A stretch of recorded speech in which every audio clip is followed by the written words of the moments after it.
Boa noite, a paz de Cristo para todos vocês.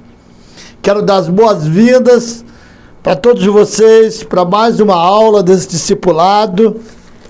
É a primeira aula, nós falamos sobre a origem do homem. A segunda aula, nós falamos sobre o grande mal que afetou a humanidade, que é o pecado. Na terceira aula, nós falamos sobre a solução divina. Quando Deus olhou e viu que nós estávamos destituídos, separados, Deus enviou seu Filho. E hoje eu quero falar com vocês como receber a salvação. Então o título dessa aula é Recebendo a Salvação.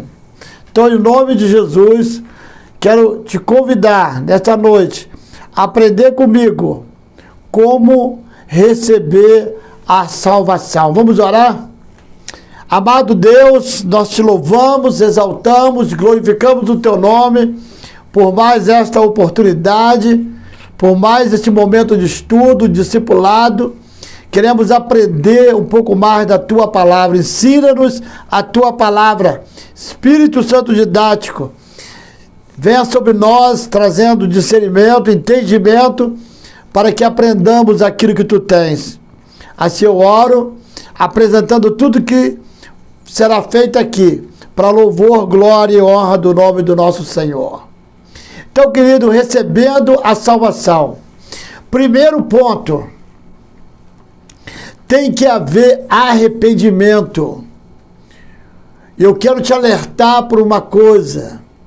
Hoje o que está havendo é adesão, não arrependimento. Arrependimento, quando há arrependimento, há mudança. Há mudança de curso, há mudança de atitude. E nós vamos ver isto. Arrependimento é uma mudança de pensamento, a metanoia, de sentimentos, de atitude em relação a Deus e a sua palavra. O arrependimento ocorre quando? Quando que o arrependimento ocorre? Quando o homem reconhece que vive em pecado. Então, querido, o arrependimento só ocorrerá quando o homem reconhecer que ele vive em pecado. Ah, não, eu estou na boa, deixa a vida me levar, leva eu, e eu não reconheço nada, então não haverá arrependimento.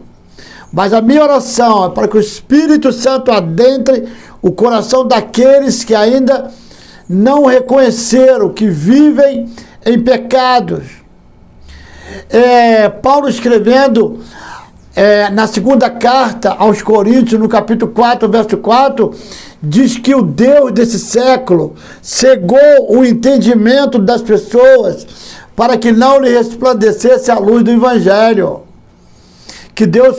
Que o Espírito Santo venha abrir o entendimento dessas pessoas, as escamas venham a cair, e eles vão reconhecer que eles estão em pecado.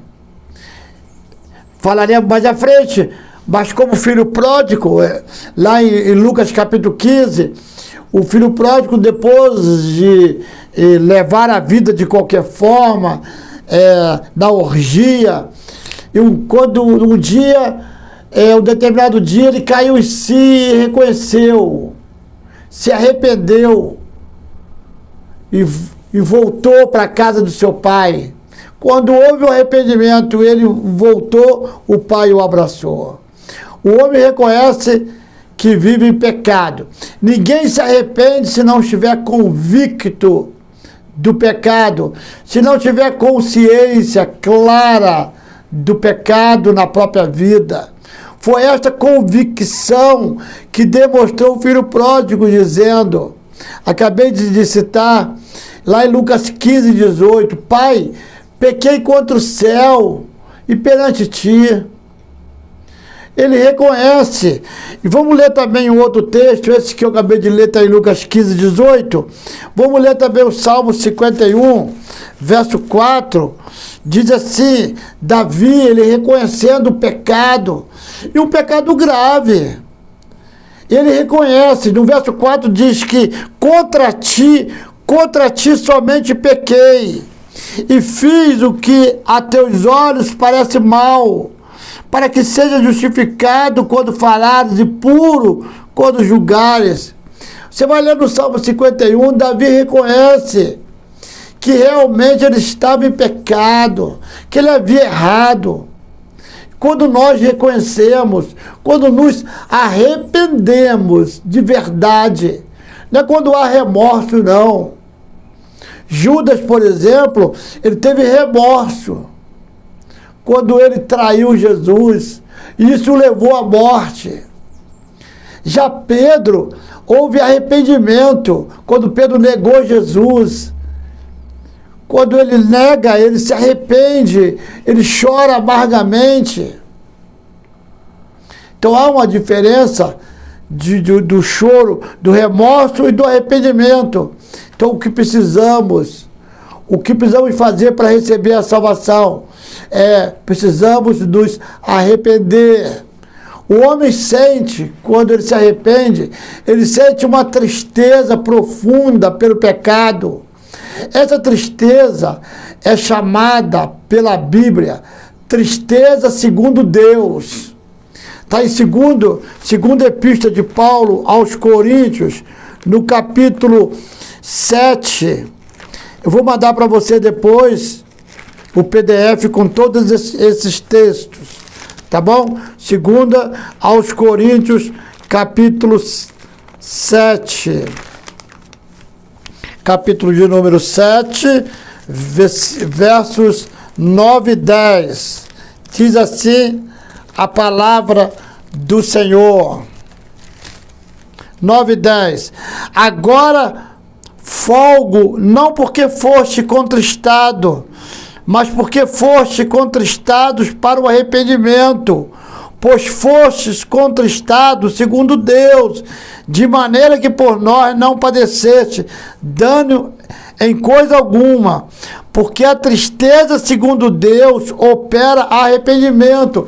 Tem que haver a tristeza segundo Deus para operar o arrependimento, querido. Pois foste contristado segundo Deus, de maneira que por nós não padeceste dano ou coisa alguma. Tem que ser assim, porque a tristeza segundo Deus opera arrependimento para a salvação, da qual ninguém se arrepende, mas a tristeza do mundo opera a morte. Está em 2 Coríntios 7, verso 10. A tristeza segundo Deus. Precisamos ter tristeza profunda pelo pecado, que essa tristeza mundana, a tristeza do mundo traz desgosto, remorso. A tristeza que produz o arrependimento é obra do Espírito de Deus nas emoções do homem. O homem, querido, decide no íntimo deixar o pecado e se dispõe a mudar de vida. Aí sim, ele recebe a salvação. Quantas pessoas chegam na igreja, ficam anos na igreja, mas não decide mudar de vida. Não se dispõe a mudar. Um exemplo disso está em Zaqueu. Lucas capítulo 19, existia um homem chamado Zaqueu. A Bíblia diz que ele era de pequena estatura, cobrador de impostos, um camarada odiado pelo povo. Aí Jesus entra naquela cidade, ele sente desejo de ver Jesus. O desejo dele é tão grande de conhecer Jesus que ele sobe numa árvore, no sicômoro. Aí quando Jesus passa, quando Jesus olha, fala: opa, Zaqueu, desce depressa. Me convém hoje ficar em sua casa. E o Senhor passa ali à noite na casa de Zaqueu. Querido, quando há arrependimento, quando nós queremos Jesus, ele entra na nossa casa, entra na nossa vida. O arrependimento é uma exigência para a salvação. Querido, não é ser religioso. Eu sou da religião A, religião B, não. Isso tudo é legal, mas é só legal. Mas se você não se arrependeu, se eu não me arrependi, não tem salvação. Há uma exigência. Eu preciso me arrepender. O próprio Jesus falou isso. É verdade, pastor? É o próprio Jesus. Vamos ver o que o evangelista Marcos, ele deixou relatado para nós. Em Marcos capítulo 1, verso 15, diz assim a palavra do Senhor. Olha só o que diz Marcos 1, 15. Diz assim, ó. E dizendo Jesus, o tempo está cumprido e o reino de Deus está próximo. Arrependei-vos e crede no Evangelho. Sabe quem falou isso? Jesus que falou, querido. Que nós precisávamos arrependermos e crer no Evangelho. E o que é o Evangelho? As boas novas. O que Deus quer que nos quebrantemos. Você quer ser salvo? Obedeça a palavra.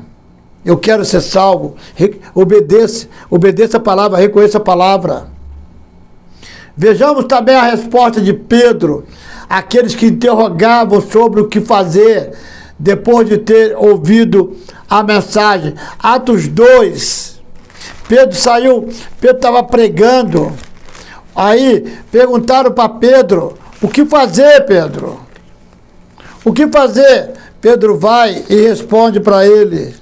Atos capítulo 2, verso 38. Olha o que Pedro falou. Disse-lhe Pedro, arrependei-vos, e cada um de vós seja batizado em nome de Jesus Cristo, para perdão dos pecados, e recebereis o dom do Espírito Santo. Tem que haver arrependimento para receber a salvação. Tá? Não se deve confundir a fé. Agora nós vamos falar, primeiro falamos de arrependimento, agora eu quero falar de fé. Não se deve confundir a fé para a salvação com crença em uma coisa. Preste atenção nisso, em doutrina ou instituição. Você não pode confundir a fé para a salvação com crença em alguma coisa ou numa doutrina. Não, tem gente que ele crê na doutrina segundo fulano, segundo Beltrano, ele crê, mas não é isso, é fé, crê em Jesus Cristo. A fé salvadora é a fé em Jesus Cristo. Envolve o reconhecimento de que Jesus Cristo é o Senhor e Salvador, e a confiança no poder e a eficácia da sua obra para salvar o homem. Eu tenho fé, pastor, tem? Eu creio, tem que ter fé em Jesus Cristo. Efésios capítulo 2, verso 8, diz assim a palavra do nosso Senhor: porque pela graça sois salvos, por meio da fé. E isso não vem de vós, é dom de Deus. Querido, não é... a nossa salvação, ele vem através de Cristo. A fé é um dom de Deus. E nós temos que buscar isso no Senhor. Porque é pela graça que nós somos salvos, por meio da fé. Que fé? A fé que nós cremos em Jesus Cristo, não em coisas, instituição. Ah, não, eu tenho, olha, é a minha igreja, é a igreja A, a igreja B. Não é a igreja que vai te salvar. Não é o templo, é Jesus Cristo. Você sozinho é um soldado, você sozinho é um membro. Juntos nós somos a igreja de Cristo. Precisamos estar juntos. Então, nós recebemos a salvação, precisamos estar ali, ouvindo a palavra. É ali que nós nos alimentamos. É como se nós... É a nossa cozinha, que nós vamos lá buscar o nosso alimento. Toda quarta, todo domingo, todos os cultos, nós vamos lá buscar o nosso alimento. Você precisa ir à igreja, buscar o seu alimento, a palavra ministrada. Aleluia! Tá junto comigo aí, queridos? Atos 16, 31 diz assim: crê no Senhor e será salvo tu e a tua casa. Creia no Senhor. Romanos 1,16 diz: Pois não me envergonho do Evangelho, porque é o poder de Deus para a salvação de todo aquele que crê. Você crê em Jesus Cristo? Agora, não é crer. Eu creio em Jesus Cristo, pastor. Mas é Jesus Cristo e Nossa Senhora tal, ou Nosso Senhor tal. Não, não. É só Jesus Cristo. Se eu colocar Jesus e mais alguém, eu estou dizendo que Jesus não é suficiente. Pastor, é Jesus e A e B. Não, é somente Jesus. Ele é suficiente para te salvar, você não precisa de outro. É Jesus e o pastor Edir. Não esquece o pastor Edir, não salva nunca. É Jesus e o apóstolo, apóstola, bispo, bispa, santo, santa. Não, é só Jesus. A minha glória a outro não darei. Isaías 42, 8. Somente a Jesus. Paulo escrevendo a Timóteo no capítulo 2, verso 5, diz que há um só Deus e um só mediador entre o homem e Deus, Jesus Cristo. O que é mediador? É o elo, é o que liga o homem a Jesus Cristo. O homem a Deus, é Jesus Cristo. Voltando na fé, a fé é tão essencial à salvação quanto ao arrependimento. Pode-se dizer que os dois são polos da conversão. O arrependimento é o polo negativo, a fé é o polo positivo. Os dois, quando se ajuntam, se atraem, acionam a força para o pecador se converter. Se ocorrer apenas o arrependimento, o homem entra em desespero. Preste atenção nisto. O homem entra em desespero. E se só tem fé e não se arrepende, é rejeitado por Deus.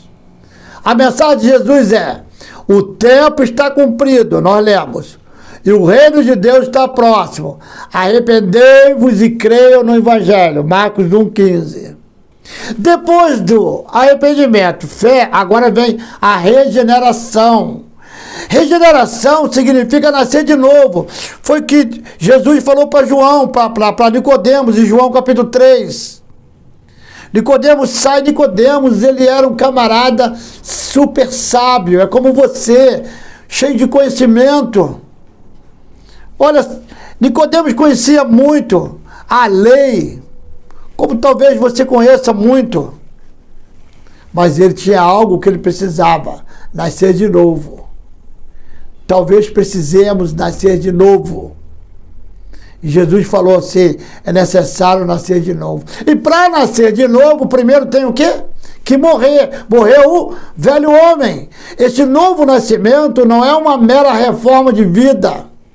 Não é uma reforma, quando você vai reformar uma casa. É derrubar tudo. Fazer de novo. É tudo novo. Segundo a Epístola de Paulo aos Coríntios, capítulo 5. Capítulo 5,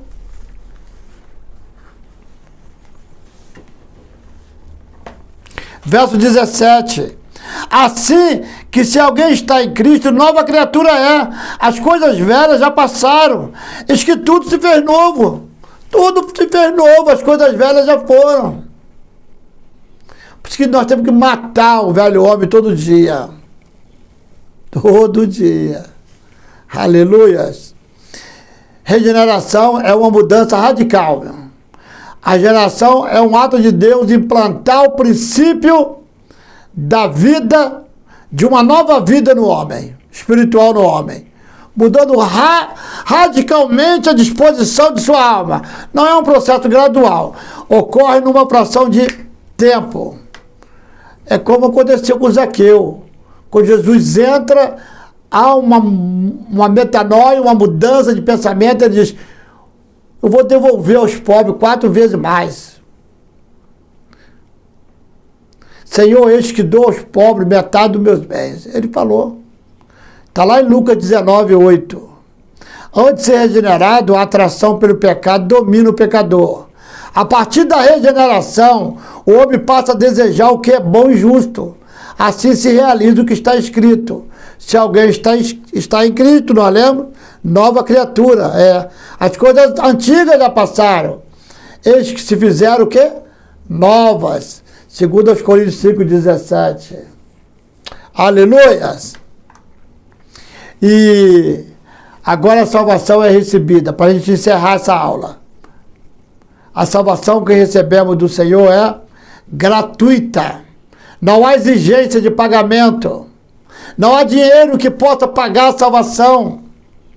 Deus a oferece gratuitamente. Se não, querido, os ricos, eles de muita grana, estavam tudo salvo. Mas se eles não se arrependerem, o dinheiro deles, o poder, a riqueza, vale nada.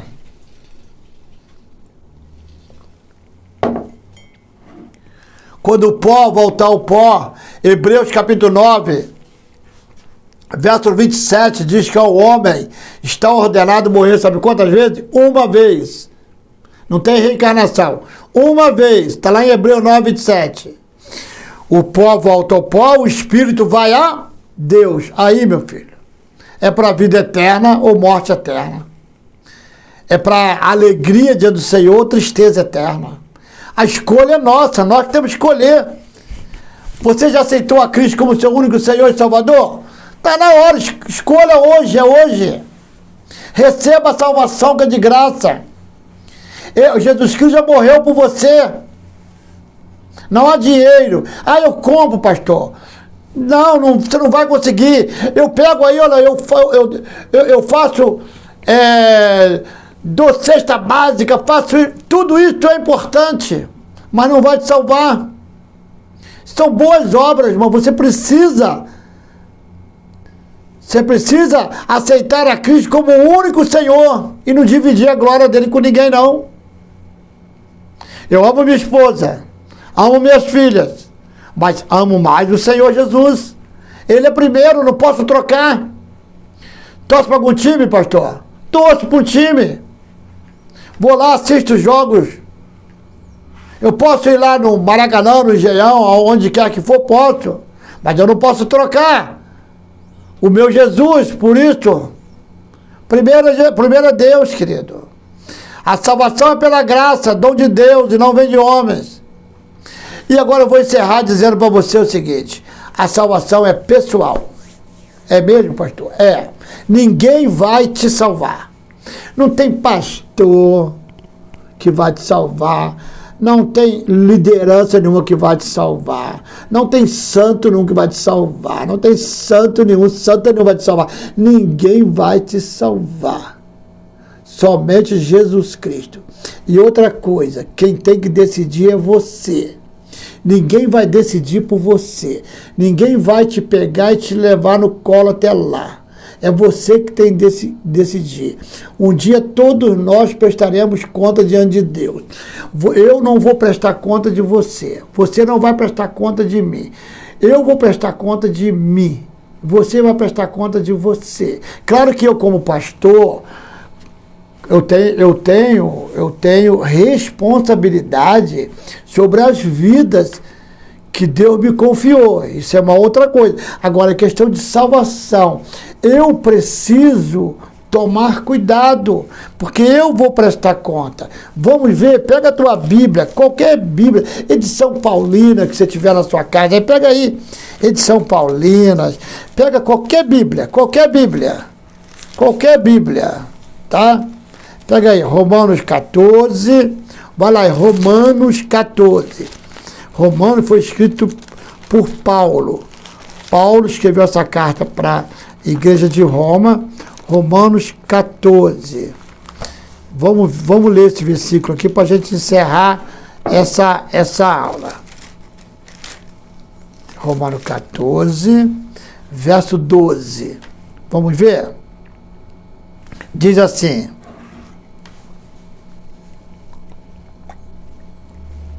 eu vou ler o 13 também, mas eu vou ler o 13 não. Eu vou ler o verso 11 também, mas eu quero me ater ao verso 12. A minha Bíblia é marcada o verso 12. Você, se for sua, você pega e, faz assim, marca, para você nunca mais se esquecer desse versículo. Eu vou ler o 11 primeiro. Porque está escrito: pela minha vida, diz o Senhor, que todo joelho se dobrará, Ei, repete comigo, todo joelho se dobrará. Todo joelho se dobrará diante de mim. Eu vou repetir a leitura, verso 11. Porque está escrito, pela minha vida, diz o Senhor. Quem está falando? O Senhor. Todo joelho se dobrará diante de mim. Todo. Olha, pensa aí numa pessoa que tem muito poder. O presidente, o primeiro-ministro de uma grande nação, por exemplo. Pensa nele. Pensa numa autoridade mesmo. Sabe o que manda hoje no mundo quase? Pensa nele. Ele vai dobrar o joelho dele diante do Senhor. Ele vai se render. Ele vai ter que dobrar o joelho dele, junto com aqueles, o súdito. Tá? Vamos falar lá do rei, lá da Inglaterra. Ele vai dobrar o joelho dele. A rainha, que agora morreu há pouco dia, ela vai ter que dobrar o joelho dela diante do Senhor. Todos se dobrarão. Porque todo joelho se dobrará diante de mim. E toda língua confessará a Deus. Toda língua confessará a Deus. Toda língua. Do crente ao ateu. Do crente ao ateu. Todos eles confessarão a Deus. Ah, eu não acredito em Deus. Não, para mim Deus não existe, mas você vai ter que se dobrar. Vai dobrar o teu joelhinho lá e vai diante de Deus, vai confessar diante de Deus. Não tem escapatória. Verso 12. De maneira que cada um de nós dará conta de si mesmo a Deus. Cada um de nós. Você já pensou nisso? Pastor Edir lá com os joelhos dobrados, prestando conta a Deus de tudo que ele fez aqui na terra. Tudo que ele fez, ele vai ter que prestar conta. Você já pensou, você, com seu joelhinho dobrado lá diante de Deus, prestando conta de tudo que você fez? De tudo que você falou? E você se arrependeu antes de chegar lá? Houve arrependimento? Eu me arrependi antes? Tem que haver arrependimento, sim. Quando nós chegarmos lá, tudo que nós fizemos de errado, tudo, se nós nos arrependemos, todos os nossos pecados foram lançados nas profundezas dos mares. Está escrito no livro do profeta Miqueias, no capítulo 7, diz que o verso 19, diz que tudo foi lançado nas profundezas dos mares.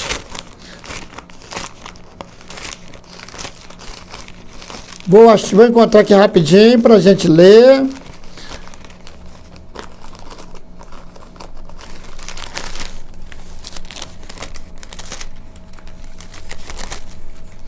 Miqueias capítulo 7. Miqueias capítulo 7. Verso 18. Olha só o verso 18. Quem, ó Deus, é semelhante a ti, que perdoa a iniquidade e que te esquece da rebelião do restante da tua herança. Então, querido, se nós nos arrependemos, vamos dobrar o nosso joelho lá tranquilos. O Senhor não retém a sua ira para sempre, porque tem prazer na benignidade. Verso 19. Tornará a apiedar-se de nós, subjugará as nações, subjugará as nossas iniquidades e lançará todos os nossos pecados nas profundezas do mar. Todo. Profundeza do mar. Todos os nossos pecados. Vamos chegar lá diante do Senhor, vamos dobrar os nossos joelhos, aí sim, naquele momento tranquilo. Tranquilo. Eu me arrependi, eu confessei os meus pecados. Eu tive tempo. Eu assisti aquela aula. Graças a Deus, olha, obrigado, Senhor, pela vida daquele pastor que ministrou aquela aula, e obrigado, Senhor, por eu ter assistido aquela aula e ter me arrependido e ter confessado o Senhor como meu único Senhor e Salvador. Muito obrigado pelo tempo que me desse. Agora, querido, viver sem Cristo não é ruim. Morrer sem Cristo aí sim, é horrível. Por quê? Porque todo joelho se dobrará, toda língua confessará que Jesus é o Senhor. Toda língua. Precisamos entender isto. Haverá um dia que todos nós nos prostraremos diante do Senhor. Haverá um dia, chegará um dia, querido, queira você ou não. Eu não acredito nisso, pastor. Você está falando? Isto é assim, você pode, é uma opção sua, você pode acreditar ou não, mas eu oro para você mudar de ideia e acreditar nessa palavra, não no pastor, não, acreditar em Deus, cara. Falar, Senhor, eu reconheço que a minha vida sem Ti não é nada. Eu não passo, como Bildade falou para Jó, lá em Jó 25, não passo de um verme. Não passo de nada. Não sou nada. Sou como uma palha seca. Mas eu confesso Jesus Cristo. Eu vou receber a salvação. Fala comigo, repete comigo. Senhor Jesus, eu reconheço que Tu és o único Senhor, o único Salvador. Eu Te recebo como meu único Senhor. Eu Te aceito como meu único Senhor e Salvador. Eu confesso, Senhor, que eu sou um pecador. E Te peço, perdoa-me, Senhor. Perdoa os meus pecados. Eu reconheço, Senhor, que sem Ti eu não posso viver. Eu reconheço que não há outro caminho que não seja o Senhor. O único caminho é Jesus Cristo. Até hoje eu vivia, Senhor, segundo aquilo que me ensinaram os meus antepassados, os meus pais, os meus avós, os meus pais me ensinaram. Mas hoje, a partir de hoje, eu quero viver segundo o que o Senhor está me ensinando. Obrigado por abrir os meus olhos. Obrigado, Senhor, porque agora eu enxergo. Agora eu entendo que não há outra solução, não há outro caminho a não ser pelo Senhor. Hoje eu entendo, Pai, que só há um Deus e um só mediador entre o homem e Deus, Jesus Cristo. Não é o A, o B, o santo A, o santo B. Todos esses foram bons no tempo deles, mas eles não são capazes de me levar a Deus. Nenhum deles, nenhum mesmo. Somente Jesus Cristo. Eu Te aceito como meu único Senhor e Salvador. Receba isso em nome de Jesus. Se você mora aqui na nossa região, a nossa igreja fica em Morro Azul, na rua Maria Elisa Médio 59, em frente à quadra. Nossos cultos, quarta-feira, 19h30 e domingo, às 18 horas. Você está convidado a vir congregar conosco. Que Deus te abençoe e te dê uma noite na graça e na paz do Senhor. Fique com Deus. Está encerrada a nossa aula. Até terça-feira que vem, com mais um discipulado, em nome de Jesus.